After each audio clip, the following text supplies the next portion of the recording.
ጥምቀት ማለት ሰማይ ደጅ የምንገባበት የነጻነት ደብዳቤያችን ዋስትናችን ማለት ነው። የሰማይ ደጅ የተከፈተው በጥምቀት ነው። የክርስቶስ ደጅ የተዘጋ ደጅ ከፍቶልናል። ከተከፈተው በር ለመግባት ያብቃን።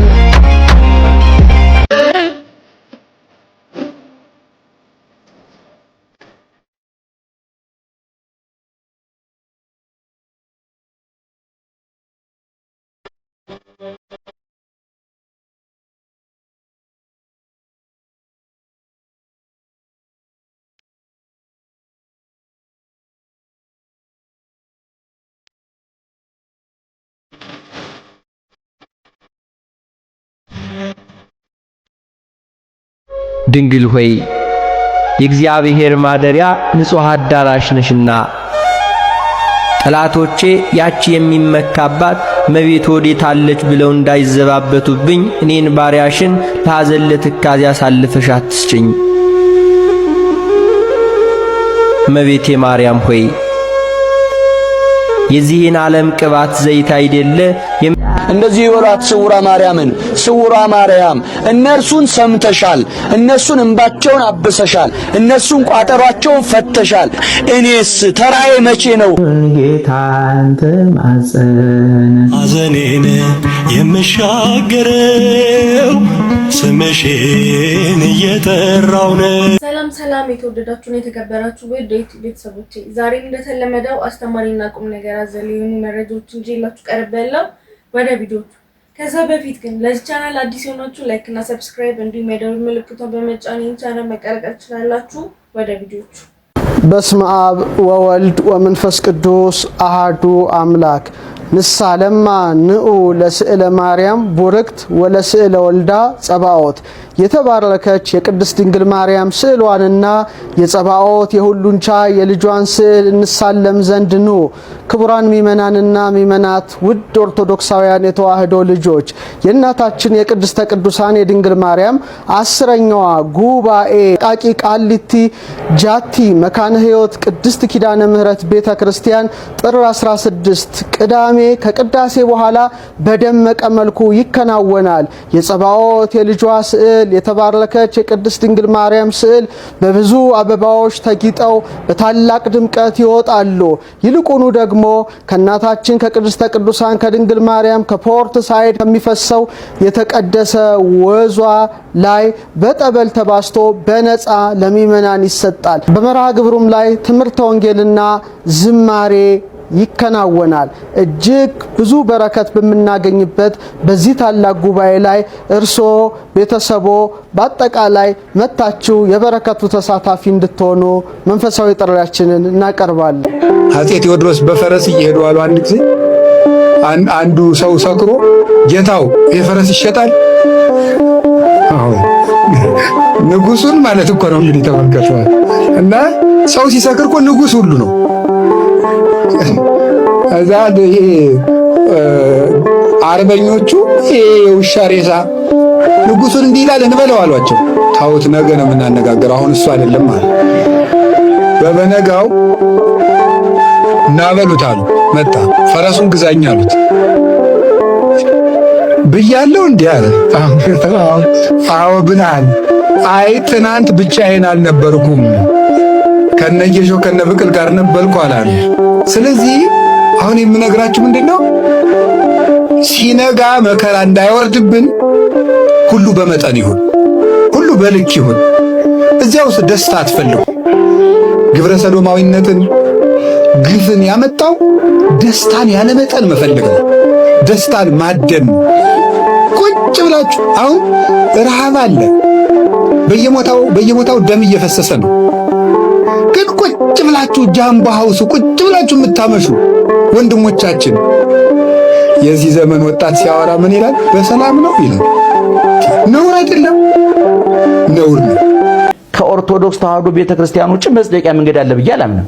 ብቸኛ ገነት የምገባባት በየሙጥኝ አድርጌ ያስኳት ኦርቶዶክሳዊ ተዋህዶ ቤተክርስቲያን ናት። ኦርቶዶክሳዊ ተዋህዶ ቤተክርስቲያን ደግሞ ዳቦን ከነመሶቡ፣ ደመናውን ከነዝናቡ፣ ንጉሱን ከነሰራዊቱ፣ ዛፉን ከነቅርንጫፉ፣ አምላኪና ተመላኪ፣ ሰጭና ተቀባይ፣ ንጉስና ወታደር ሳይምታታባት ጠንቅቃ የኖረች ቤተክርስቲያን ናት። አሁንም ይሄን ምናልባት እንደው ተባራሪ ጽሑፍ እያዩ ተባራሪ ወሬ እየሰሙ ቤተክርስቲያን እንዴት ትላለች እንደዛ ትላለች የሚሉ ሰዎች ካሉ እነሱ አያገባኝም። እኔ የምናገረው ያመንኩት ያወቅኩትን የጠነቀቅኩትን ነው። ከእምነት ወደ እምነት የሚሄዱ ሰዎች ለምሳሌ አንተ ምሳሌ ኢየሱስ ክርስቶስ አንድ አካል አንድ ባህሪ ብለን ነው የምናምነው እኛ። አንድ ከኦርቶዶክስ ተዋሕዶ ቤተክርስቲያን የወጣ ሰው ነው ሲከራከሩ ክርስቶስ ሁለት ባህሪ ነው ብሎ ይናገራል። እሱ የገባበት እምነት እንደዛ ብሎ አያምንም እኮ። እምነቱን የገባበትን እምነት እንኳን ስራዬ ብሎ አያምንም። እዚህ ሀገር ምን አልታዘብክም? አንዳንድ ጊዜ ከአንዱ ፓርቲ ወደ አንዱ ፓርቲ የሚሄዱ ሰዎች የሄዱበትን ፓርቲ ከማገልገል ይልቅ የወጡበትን ፓርቲ ማንቋሸሽ፣ ይሄ የተስፋ መቁረጥና የመወዳደር ስሜቱ ሙቶበታል ማለት ነው። አንተ ለምሳሌ ኦርቶዶክስ ተዋሕዶ ሃይማኖት አይሆነኝም በቃ ይሄኛው አያድነኝም ብለህ ፕሮቴስታንት መሆን ትችላለህ፣ ሙስሊም መሆን ትችላለህ። እዛ እጂ ማገልገል ነው። እዛ ሄደህ የሄድክበትን ዓላማ ማሳካት እንጂ እዛ ሄደህ የወጣህበትን መሳደብ እኔ እንደው ስድቡ ሲፈለቀቅ ውስጡ ለምን ወጣው ምን አቀበጠኝ ለምን አርፌ ያለቀመጥም ነበር የሚል እሽጉን ስቀድ ቁጭት ነው የሚታየኝ። እኔ ከእስልምናም አንተ ወደ እስልምናም ገብተህ ከሆነ ቁርአኑ ምን እንደሚል እዛው ማጥናት ነው እንጂ ያለብህ እስልምናውን መሽገህ ክርስትናውን ማጥቃት፣ ክርስትናውስ መሽገህ እስልምናውን ማጥቃት ልክ አይደለም። አንደኛ። ሁለተኛ ከኦርቶዶክስ ተዋሕዶ ቤተክርስቲያን ወጥተህ ሌላ እምነት ስትገባ የገባህበትን እምነት ስልጠና አይሰጥም ወይ? ኢየሱስ ክርስቶስ እያስተማረ እኮ ሐዲስ ኪዳን እኮ 3 ዓመት ከ3 ወር ነው እኮ የፈጀው ትምህርቱ። ሐዋርያት ክርስቶስ እያስተማረ ሐዋርያት እየተማሩ ለዛውም የክርስቶስ ትምህርት በቃልም በተግባርም የታገዘ እኔ ሕይወት እንጀራ ነኝ ብሎ እንጀራ እያበረከተ፣ እኔ ዓለም ብርሃን ነኝ ብሎ አይን እያበራ፣ እኔ ትንሣኤና ሕይወት ነኝ ብሎ ሙት እያስነሳ እዛው እያሳየ በተግባር እንኳን ቃሉን በተግባር እያሳየ እንኳን በቃልና በተግባር የታገዘ ትምህርት እየሰጠ 3 ዓመት ነው የፈጀው። ዛሬ ከአንዱ እምነት ወደ አንድ እምነት የሚሄዱ ሰዎች እዚህ ያለውን እምነት በመሳደብ እልህኝነት ለድህነት ከምንጨነቀው ይልቅ ድህነቱ አስጨንቆናል። በአሁኑ ጊዜ ድህነት በጣም መቼም እኔ ከዚህ ቤት እንደተናገርኩት የዚህ ሀገር ችግር በሁለት ባልና ሚስቶች የተፈጠረ ነው ብዬ ነው የማስበው። አቶ ድህነትና ወይዘሮ መሀይምነት ተጋብተው የወለዱት ችግር ነው ብዬ ነው የማስበው። የኛ ሀገር ችግር ቲክቶክ ላይ ብትለው ዩቲዩብ ላይ ብትለው በሌሎች ሚዲያዎች ላይ የዚህ ሁሉ ችግራችን መነሻና መድረሻ ማዕከሉ ድህነታችን ነው። እኔ አሁን በቀደም ስንወያይ ፈረንጆቹ ይሄን ልሃቸውን እውነቱን እርግፍ አድርገው የሃይማኖትን ጉዳይ እርግፍ አድርገው ተተውታል። ዛሬ ታውቃለህ ክርስትና አውሮፓ የገጠመው መከራ ዛሬ በምዕራቡ ዓለም ክርስትና ሙቶ ተቀብሯል። እውነቱን ለመናገር እነሱ በሂውማኒቲ ተከተውታል፣ በሌላ ነገር ተከተውታል። ክርስትና ሙቷል። አፍሪካ ውስጥ ግን ዛሬ እንደ አዲስ እያገረሸ ስለሆነ ክርስትናውን በክርስትና ከመዳን ይልቅ በክርስትና መተዳደን፣ ማደን፣ ሌላውን ማደን፣ ማጥቃት፣ ማዋረድ፣ ማሳፈር፣ አንዱ እምነት ውስጥ ሌላውን እምነት መሳደብ ይሄ በእውነት እንደ ሰው ነውር ነው፣ እንደ ሕግ ወንጀል ነው፣ እንደ ሃይማኖት ኃጢአት። አርቲስት ገነት ንጋቱ የኢትዮጵያን ሕዝብ ይቅርታ ጠይቃለች። በትናንትናው ዕለት እንግዲህ በአርቲስት ነጻነት ወርቅነህ ህልፈት የተሰማኝን ጥልቅ ሐዘን ገልጬ ዜና መስራት ይታወቃል። እናም በቪዲዮ ላይ ከወዳጄና ጓደኛዬ ኮሜዲያን ደረጀ ኃይሌ ጋር ያደረጉትን የስልክ ልውውጥ አካትቼበታለሁ። የእሱን ሐሳብ ጨምሮ ማካተቴ መላው የኢትዮጵያን ሕዝብ ቅር አሰኝቷል። ቅሬታውም ተገቢ ነው ብዬ ስላመንኩ መላው የኢትዮጵያ ሕዝብና አድናቂዎቼን ይቅርታ ለመጠየቅ እወዳለሁ። በድጋሚ እጅግ የምወደው ወንድሜ አርቲስት ነጻነት ወርቅነህ ህልፈት የተሰማኝን ጥልቅ ሐዘን በመግለጽ ለቤተሰቦቹ ለወዳጆቹና ለመላው አድናቂዎቹ መጽናናትን እመኛለሁ በማለት አርቲስት ገነት ንጋቱ ሐሳቡን ገልጻለች። እንደምን አላችሁ ወዳጆቼ? አገር ውስጥ የነበረው ሕክምና ጨርሼ ተጨማሪና ዘላቂ ሕክምና ለማድረግ ውጭ ሀገር እገኛለሁ። ሳቅና ደስታቸው ከነሱ አልፎ ለኛ የሚያጋቡ ሰዎችን እኮ አተናቸዋል። ወደሚወዱትና ወደሚወዳቸው አምላካቸው ሄደዋል። የኛም ጸሎታችን በጉ ብርሃን የሆነባትን አዲሲቷን ከተማ እግዚአብሔር እንዲሰጣቸው፣ እኛም በምድር እንዳሳቁን በአባታቸው መንግስት እንዲስቁ የኛ ጸሎታችን ነው። ጥምቀት ሰኞ ስለሆነ ስንት ቀን ነው መጾም ያለብኝ ብለው የሚጠይቁኝ ሰዎች ስላሉ ነው። ቅዳሜ ሲሆን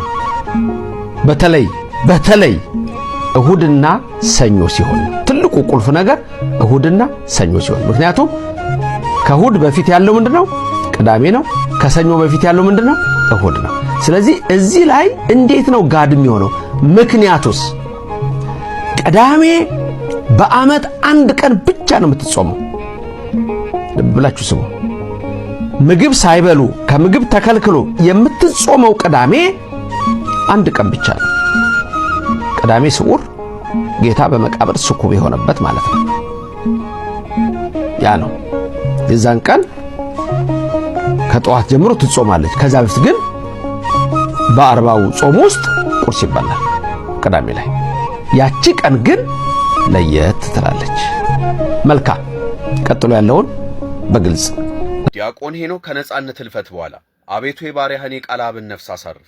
ውድ ወንድሜ ነጺ እንዳልከው የማንቋቋመው የሚያሳምም ሐዘን ነው። እኛ ያሰብነው ያቀድነው አልሆነም። የጌታ ፈቃድ ይሁን ብለን ዝም እንላለን። የምትወደው አምላክ በምትወልደው መልአኩ ቅዱስ ዑራኤልና በመላእክት ታጅቦ ነፍስን ያሳርፋት። እግዚአብሔርን ለመፈለግ ልቡን የሚያቀነውን ሁሉ ቸሩ እግዚአብሔር ይቅር ይበለው ሲልም ዲያቆን ሄኖክ ኃይሌ ከቅዱሱ መጽሐፍ ጠቅሶ ጽፏል። አሜን። ይቅር ይበለው። ረፌ አካሏ እንጂ መላው መንፈሷ ዛሬም ከኦርቶዶክስ አልወጣም። በምታገኘው አጋጣሚ ሁሉ ሆድ ሲበሳትና ሲጸጽታት ቀድሞ የነበረችበትን ቤተ እምነት በግዙ በሌላም እየዘመረች ታስታውሰዋለች። ታዲያ ይህ ቪዲዮ ከወራቶች በፊት የተቀረጸ ሲሆን በአሁኑ ሰዓትም ዘርፌ እጅግ በጣም በርካታ ተከታዮቿን እንዲሁም ምዕመናኑን ያስደነገጠ ውሳኔ ወስናለች። ምንድን ነው የገጠማት? መረጃዎችን ሰጣችኋለሁ።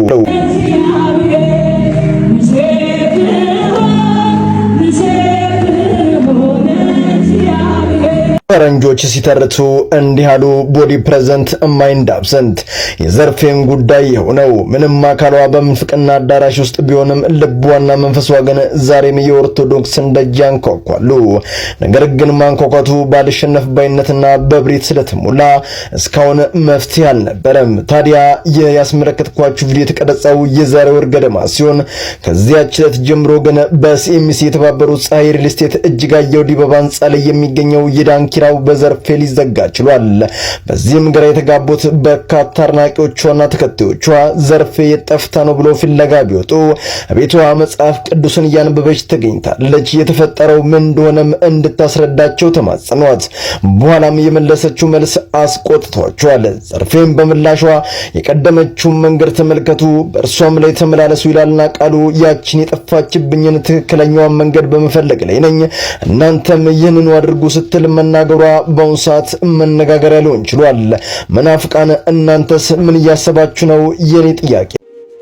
እናንተ ምዕመናን ማታ ማታ ስትገቡ ገንዘባችሁን ትቆጥሩ የለ እንዴ? እናቶቼ ማህረባችሁን ትቆጥሩ የለ እንዴ? አባቶቼ ኪሳችሁን ታስተካክሉ የለ እንዴ? እናንተ ነጋዴዎች በየቀኑ አካውንታችሁን ቼክ ታደርጉ የለ እንዴ? እናንተ ኢንቨስተሮች በየወሩ ባንክ ሪኮንሲሌሽን ትሰሩ የለ እንዴ? ያጣችሁትን ያገኛችሁትን፣ ትርፋችሁን ኪሳራችሁን፣ ጎደሏችሁን ሙላችሁን ትፈትሹ የለ እንዴ? ምን ነው ያጣነው ጸጋ እግዚአብሔር ማታ ማታ አልጎበኘዋል? ሞልቶናል፣ ጎሎናል፣ አለን የለንም? ሁላችንም ነን። ለመቀባባት አይደለም የምለው፣ ማነጻጸር አልቻልንም። የጎደለንን አናውቀውም። ሁሉም ነገር ሰላም መስሎና እዩት። ብላቴና እኔ እዚህ በረሃብ ለምን እሰቃያለሁ አለላ። ወገኖቼ እንኳን አባቱ ቤት ምቾት ከአሳሞች ከሚበሉት አሰር ይበላ ይመኝ ነበር ነው የሚለው። የማጣቱን ጥግ ተመልከቱት። የእንስሳትን ምግብ ለመብላት እስኪመኝ ድረስ ነው የወደቀው። ምን አይነት አወዳደቅ ነው ወገኖቼ! እንዴት እንደወደቅን ተመልከቱ። ብዙ የቢራ መሳከሪያዎች ያኮሩና ደሙን መጠጣት ግን አቅቶና እንዴት ካለ ውርደት እንደተዋረድን ተመልከቱ።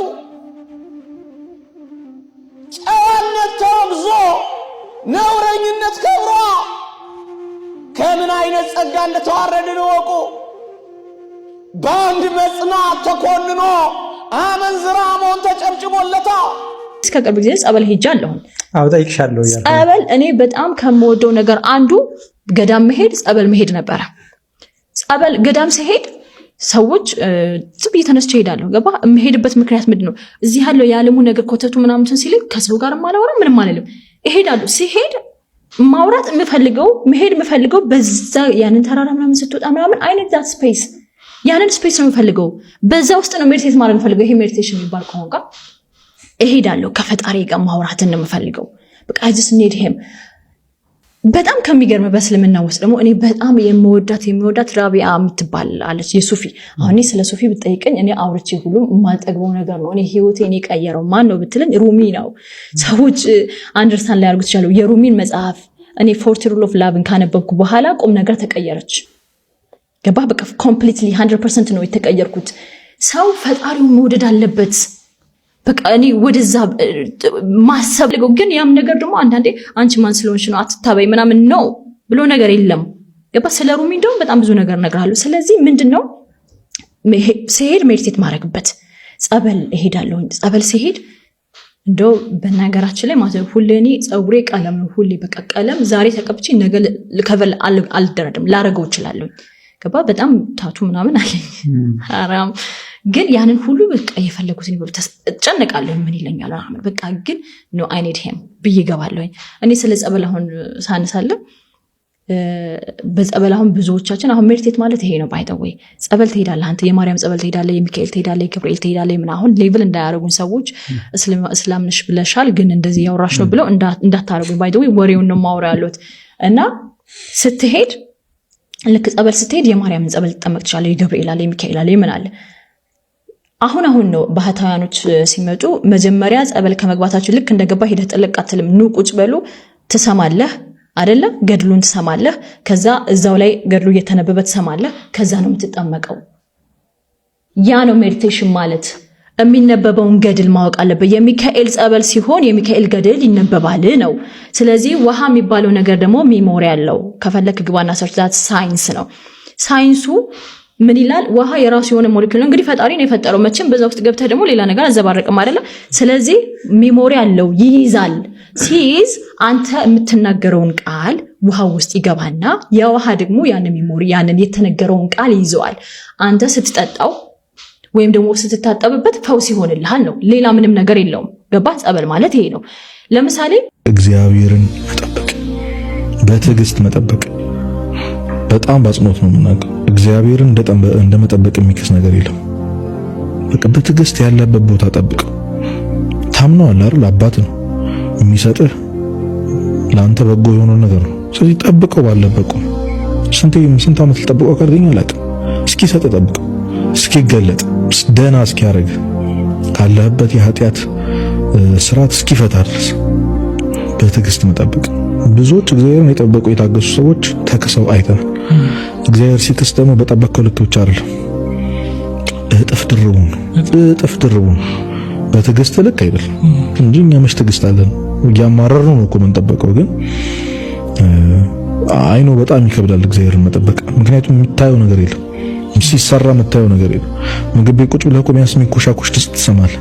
እግዚአብሔር ጋር እንደዚህ የለም። ዝም ብለህ ነው የምትጠብቀው። ጸጥ ብሎ ነው የሚያስጠብቅ። ባዶ ነው ሁሉ ነገር። በዜሮ ዝም ባለ ድምፅ ውስጥ እግዚአብሔርን ቆሞ እንደመጠበቅ የሚከስ ነገር የለም። የእግዚአብሔርን ፈቃድ በህይወት እንደመክተት የሚያዋጣ ምርጫ የለም። መንፈስ ቅዱስ አድሮበት ካልሆነ በቀር ኢየሱስ ጌታ ነው ማለት የሚችል የለም ማለት። አሁን ለምሳሌ አንድ ኤቲስት የሆነ የማያምን ሰው መጥቶ እግዚአብሔር የለም የሚል ሰው ክብር ይግባውና መጥቶ መጽሐፍ ቅዱሳችሁ ውሸት ነው፣ እኔ በእግዚአብሔር አላምንም፣ እኔ በመንፈስ ቅዱስ አላምንም፣ መንፈስ ቅዱስ ሊያድርብኝ አይችልም፣ ይሄው ግን ኢየሱስ ጌታ ነው እያልኩኝ ነው። ባቲ ቃሉን እየተናገርኩት ነው። መጽሐፋችሁ ደግሞ መንፈስ ቅዱስ ያደረበት ሰው ካልሆነ ኢየሱስ ጌታ ነው ማለት የሚችል የለም ይላል። ስለዚህ ተሳስቷል ቢለን መልሳችን ምንድነው? አልገባህም ነው መልሳችን። ቃሉን ስለመናገር ኢምፖሲቢሊቲ ፊዚካሊ ኢምፖሲብል ነው እያለን እኮ አይደለም ቅዱስ ጳውሎስ። በእሳት ፊት ቆሞ በሰይፍ ፊት ቆሞ ኢየሱስ ጌታ ነው ለማለት ምን ያስፈልጋል? መንፈስ ቅዱስ ያስፈልጋል። በሰላሙ ጊዜም አይደለም። ኢየሱስ ጌታ ነው የሚለው ጥቅስ ከየት እንደመጣ ታውቃላችሁ? ሐዋርያት ወንጌልን በሚሰብኩበት ክርስትና አዲስ በነበረበት በዚያ ዘመን ንጉሱን ቄሳርን ጣዖት አድርገው አምላክ አድርገው የሚያመልኩ እነዛ ሰዎች ክርስቲያኖችን እየሰበሰቡ ቄሳር ጌታ ነው በል አለበለዚያ እንገላለን ይላሉ። ልክ ዛሬ እንደሚባሉ ማለት እንትን በል እንገላለን እንደምንባሉ ማለት ነው። ዛሬ ቄሳር ጌታ ነው በል ሲባሉ አይ ቄሳርማ ጌታ አይደለም፣ ጌታማ ማን ነው? ኢየሱስ ነው። ኢየሱስ ጌታ ነው ይላሉ። አትፍሩ፣ ይሄንን ቃል ለመናገር የኛ ነው፣ የሌላ ማንም አይደለም። እንቁራሪቶች በጣም ስለጮሁ ሐይቁ የነሱ ይመስላችኋል ሲባል ሰምታችሁ ታውቃላችሁ? አሳ አሻርክ ምን ያለበት ሐይቅ ብዙ ስለተነገረ አይደለም በተረዳም እንዲነኝና ቤተክርስቲያን አይመለከተኝም አትበሉ። የማንም አይደለችም ቤተክርስቲያን፣ የኔም የናንተም የሁላችንም ነች። የኦሮሞ፣ የጉራጌ፣ የትግሬ፣ የአላባ፣ የከምባታ፣ የደቡብ የሚባል የለም። በክርስቶስ ኢየሱስ ያመነ ሁሉ ቤቱ ነች። በቀጣዩ ላይ ሁሉም የአገር ባህሉን ልብስ ለብሶ መጥቶ ነጭ ለብሰን ቁጭ ብለን ባንዲራችን ይዘን ኢትዮጵያና መጽሐፍ ቅዱስ አሳሳቢው ጊዜና ኢትዮጵያ ምንድነው? 666 የኢሉሚናቲ ማህበር ኢትዮጵያ ላይ ምን ሊያደርግ አስቧል?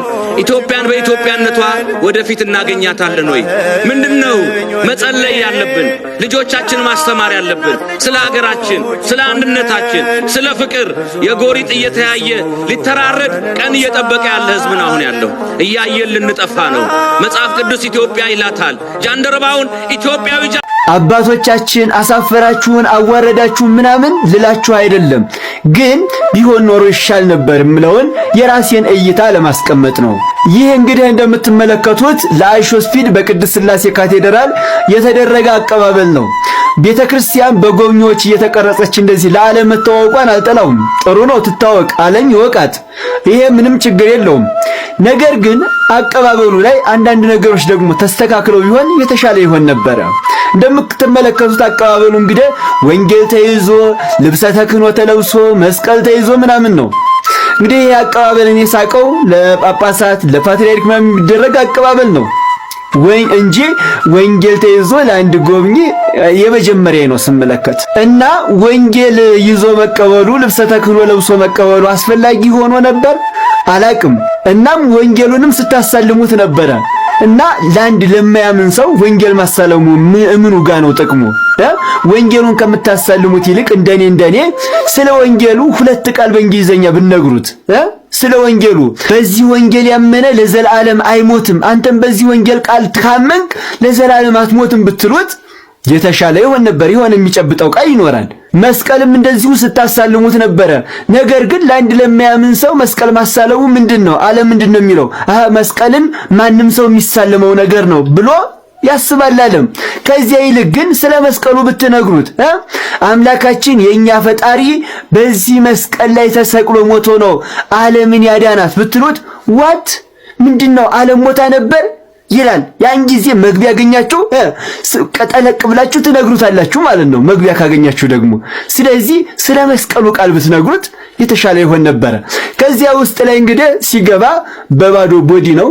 ያው ማንኛውም ጎብኚ እንደዚሁ በባዶ ነው የሚገባው ይታወቃል። ነገር ግን ከዚያ ይልቅ ግን ደግሞ ነጠላ ብትሰጡት፣ መቼም አንድ ነጠላ አይጠፋም። ነጠላ ሰጣችሁት መስቀል እያብታለውሱት ምንድነው ሲል የኦርቶዶክሳውያን አለባበሳችን ነው ስትሉት ዓለም ስርዓታችን ያውቀዋል ማለት ነው። በቀላሉ ማስተዋወቅ ይቻላል። ስለ አንድ እግር ኳስ ተጫዋች እስከ ቅድመ አያቱ ሊነግሯችሁ ይችላሉ። እንደው የቼልሲ የአርሰናል ምናምን ሊቨርፑል ይቅር በሉኝ ክለብ በመጥራቴ እኔም ወዳጅ ሆናለሁ። የኔ ዓላማ አሁን በጣም ነው የሚያውቁት ይወቁ። ግን ስለ ቅዱስ ያሬድ ያውቃሉ? ስለ አፄ ፋሲል ያውቃሉ? ስለ ዘርዓ ያዕቆብ ያውቃሉ? ስለ ቅዱስ መርቆሬዎስ ያውቃሉ? ስለ አቡነ ተክለ ሃይማኖት ያውቃሉ? ምን ነገርናቸው? ምን ጻፍንላቸው? የተጻፈውን ምን አስነበብናቸው? ስለ አንድ ዘፋኝ እንዴ ባለፈው እንዲህ ምክር አገልግሎት ላይ አንድ ልጅ 2 ቀን ራቱን ከበላ አረ ምከሩልኝ ብላ አንድ እናት መጣች። እንደምንም ብዬ ያገኘሁት ልጁን ምን ሆነ ነው ልጅ ራት ማትበላው? ምን ነው ከምግብ ራክ ትጎዳለህ እኮ እከለ የሚባል ቡድን ተሸንፎ ተበሳጭቼ ነው አለ። እሱ ራሱ ተሸንፎ የለን ስሙን አልጠራም ክለቡን የሚወደው ክለብ ተሸንፎበት ራት አልበላም ብሎ ወላጅን የሚያስቸግር ልጅ ገጠመው። ምን ያርገው? ቤተክርስቲያን ተቃጥሎብኝ ነው ቢል ኖሮ በገረመኝ ነበር። ቤተክርስቲያን ሲቃጠልና ምዕመናን ሲገደሉ እኛም አላለቀስን እንኳን ልጆች እኛም ራት አልተውን እንኳን እነሱ እያልኩ ያለሁት ወዴት እየሄድን ነው? አንዲት ዘፋኝ አሉ ደግሞ የሆኑ ሴት ልጆች ደግሞ አንዲት ዘፋኝ ሆዷን አሟት ኮንሰርት ላይ ሳትገኝ ቀረች ብለው ተበሳጩ። አሜሪካ እኮ ነው እነሱ የሚኖሩት እኮ 4 ኪሎ ነው። ወይ ጉዳችን! ዘፋኟ ኮንሰርቱ ላይ ቀረች ብለው ተናደዱ ልጆቻችን። ወይ ጉዴ! አንቺ ከብዙ ነገር ቀርተሽ የለ ወይ? ከብዙ ነገር ቀርተን የለ ወይ? እግዚአብሔር ይማራት ያችን ዘፋኝ። ግን ስለማን ነው እየተጨነቁ ያሉ ልጆቻችን? እናቴ ቸገራት አባቴ ደከመው እያሉ ነው። እንደዛ እንዲሆኑ አድርገን እያሳደግን አይደለም። ቤተክርስቲያን ተቃጠለች፣ የአብነት ትምህርት ቤት ፈለሱ። አባቶቻችን የሚተካቸው ማን ነው? ነገ ልቀድስ ነገ ማለት ልቁም እያሉልን ነው። እነሱን ለወቅስ አይደለም፣ እንደዛ እንዲሆኑ አድርገን እያሳደግን አይደለም። ለዚህ ነው ወገኖቼ በስርዓትና በገደብ አሳድጉ። ሁሉ ነገር አይከለከልም፣ ሁሉ ነገር አይፈቀድም። ይሄ ማለት ነው ሁሉን ፈቅዶም አይገባም፣ ሁሉን ከልክሎም አይሆንም። በመርሃ ግብር ነው፣ በፕሮግራም ነው፣ በእቅድ ነው። ተስማሙ መጀመሪያ ባልና ሚስት እንዴት አድርገን ለልጆቻችን እናሳድግ፣ ምን አይነት ነገር ይፈቀድ፣ ምን አይነት ነገር ይከልከል። የጸሎት ሰዓት አለ፣ የመታጠቢያ ሰዓት አለ፣ የማጥኛ ሰዓት አለ፣ የቤተክርስቲያን ሰዓት አለ። በነገራችን ላይ በእውነት ዘመናዊ ትምህርታቸውን እንዲበረቱ ብዙ ጥረት እናደርጋለን። አሁንም ይበርቱልን፣ እግዚአብሔር የኢትዮጵያ ልጆች ያበርታልን። አሜን በሉ እንጂ። ግን የዛን ያህል ዳዊት እንዲደግሙ ቅዳሴ እንዲማሩ ደክመናል። ለዘመናዊ ትምህርት አስጠኝ ከኔ ጀምሮ ከፍለን ነው የምናስጠናው። ግን ውዳሴ ማርያም አስጠኝ ጠፍቶ ነው። ለውዳሴ ማርያም አስጠኝ ከፍላችሁ ታውቃላችሁ? እንኳን ከፍለን ልናስጠና እዚህ ካሉ መምህራን እንዲማሩ አድርገናል። ቤተ ክርስቲያን እያነጽን ነው። ነገ የሚቀድሰው ማን ነው? ነገ የሚረከበው ማን ነው? በእውነት ብዙ አገልግሎት ጋድ ማለት ያው እንግዲህ ለውጥ ማለት ነው። የሰኞ ለውጥ ማለት ነው። ሰኞ ረቡዕ ቢውል ምናልባት ረቡዕና ዓርብ ቢውል ጥምቀት የዚያ ለውጥ በዋዜማው ይጾማል። ያ ገሃድ ይባላል። አሁን ዛሬ ሰኞ ነው ጥምቀት። የሰኞ ለውጡ እንዳይቀር እንዳይረሳ ተብሎ እሁድ ከጦልላት ስጋ ከመብላት ወተት ከመጠጣት እንከለከላለን። በሌላ በኩል ግን አንጾምም። አንድ ገሃድ ነው የሚባል ብሎ ሁለት ገሃድ እያሉ ችግር ነበረ። ሁለት ገሃድ የለም፣ አንድ ገሃድ ነው። እሁድን ብቻ ከስጋ ከቅቤ ተለይተን እንውላለን እና እናከብረዋለን። ቄስ መሆን አያስፈልግም፣ ዲያቆን መሆን አያስፈልግም። አማኝ መሆን ምእመን መሆን ነው። ምእመን መሆን ነው። ውሃው ተለውጦ ማየገቦ እንደሚሆን ሳናስተምር ምስጢር እንዲሆን እናደርገዋለን። ህብስቱ ተለውጦ ስጋ ክርስቶስ፣ ወይኑ ተለውጦ ደመ ክርስቶስ እንዲሆን መንገር ምስጢር እንደማውጣት አድርገን እንወስደዋለን። አይደለም? ምእመናን ይህንን ከተረዱ ምስጢር ወጣ ብለን እናምናለን። እንዴት ይሆናል? ይሄ የእምነት ጉዳይ ነው። አውቀውት ተረድተውት አምነውት የሚድኑበት እኮ ነው። የሚድኑበት እኮ ነው። አስተምህሯችን ገደል የገባው ከዚህ ጀምሮ ነው። እንግዲህ ልብ በሉ። አሁን እኛ ወደ ክህነቱ ስንመጣ ይህን በቅጡ ተረድተን አይደለም። ምስጢር አየ ሲባል ታውቁታላችሁ። ምስጢር አየ የምንለው ድቁና ተቀብሎ ቤተልሔም ሲገባ ነው ምስጢር አየ የምንለው አይደል? አይደለም። ያን ጊዜ አይደለም ምስጢር አየ የሚባለው። ተምሮ ነው ምስጢራተ ቤተክርስቲያን አወቀ ማለት ያለብን። ይህን ለማወቅ ደግሞ ግድ ቄስ መሆን አያስፈልግም፣ ዲያቆን መሆን አያስፈልግም። አማኝ መሆን ምእመን መሆን ነው። ምእመን መሆን ነው። ይህንን አስተምሮ ከጧት ጀምሮ እንዴት አድርገን ነው የምንለወጠው? አሁን የአብነት ትምህርት ቤቶቻችን እንዴት አድርገን ነው የምንቀይራቸው? የሰንበት ትምህርት ቤቶቻችን እንዴት አድርገን ነው በዚህ ረገድ የምናመጣቸው? የተፈወሳችሁ በጸበሏ ለምናችኋት የዳናችሁ ከፍ አድርጋችሁ አመስግኗት እናታችሁ። ቅድስት አርሴማ የማይጠፋ ቃል ኪዳን ተቀበለች። በቤቴና በቅጥሬ መካከል የማይጠፋ የዘላለም መታሰቢያ ታገኛላችሁ ባለው አምላካዊ ቃል ኪዳን መሰረት ስምሽን የጠራውን ምንሽን የጠራውን ዝክርሽን የዘከረውን ቤተ መቅደስሽን ያነጸውን በስምሽ የተሰበሰበውን በስምሽ በተሰበሰበው ቤተ መቅደስ ውስጥ ለቤተ መቅደስ የሚያስፈልገው ነገር የሰጠውን በስምሽ የታረዘውን ያለበሰውን ቀዝቃዛ ውሃ ያጠጣውን እምርልሻለሁ። በክፉ መናፍስት እንኳን ቢጨነቅ በአጋንንት ስራት ቢታሰር በስምሽ እፈታልሻለሁ ብሎ ቃል ኪዳን ሰጣት። ይሄ አምላካዊ ቃል ኪዳን የማይሻር ቃል ኪዳን። እውነት አሰብ ዛሬ በስሟ በተሰራ ቤተ መቅደስ ውስጥ አይነ ስውር እየበራ አላየንም? በስሟ በታነጸ ገዳም ውስጥ ሽባው ሲተረተር አላየንም? ኤችአይቪው ሲፈወስ አላየንም? ኩላሊትና ጉበት ሲፈወስ አላያችሁም? ካንሰሩ ሲፈወስ አላያችሁም? አርሴማ እውር ታበራለች፣ ሽባ ትፈታለች። ክብር ለእናታችን ለቅድስት አርሴማ ይሁን። እስቲ አንተ እኔን አይደለም የካድከው እኮ ፈጣሪህን ነው የካድከው። ሲጀመር ፈጣሪህን የካድክ ሰው ነህ አንተ። እኔ አባቴ ነህ፣ አከብርካለሁ፣ ወድካለሁ። እንደዚህ እንዲሆን ግን አልፈልግም ነበር። ወደዚህም የገፋፋችሁኝ እናንተ ናችሁ። እንደ ውሻ ጥላችሁኝ፣ እንደ ውሻ ጥላችሁኝ። ጎረቤት 2 ወር ነፍሴን ያተረፉኝ አሉ ማስረጃ ታውቶልኝ ተረድቻለሁ አሉ ማስረጃ። ለምንድን ነው እዚህ መጥቶ ስም የሚያስፈው? አሁን እኔ ቆሜ ነው ይሄን ፕሮግራም የሚቋጨው። ምክንያቱም ካልቆምኩ አንተም ተው ዱላ ካልመዘዝኩ አልሆነም። ስለዚህ ምን ይሻለናል ነው ጥያቄው። እንደ መፍትሄ ቤተሰቦቼ ለዛሬ ይዤላችሁ የመጣሁት ቪዲዮዎች እነዚህ ይመስላሉ። አብራችሁን ስለቆያችሁ አመሰግናለሁ። የተሰማችሁን ሐሳብና አስተያየቶች ደግሞ ኮሜንት ላይ ጻፉ አድርጉልኝ። በቀጣይ ቪዲዮ ባሪፉ እንደምንገናኝ ተስፋ አደርጋለሁ። ስላዳመጣችሁን አመሰግናለሁ።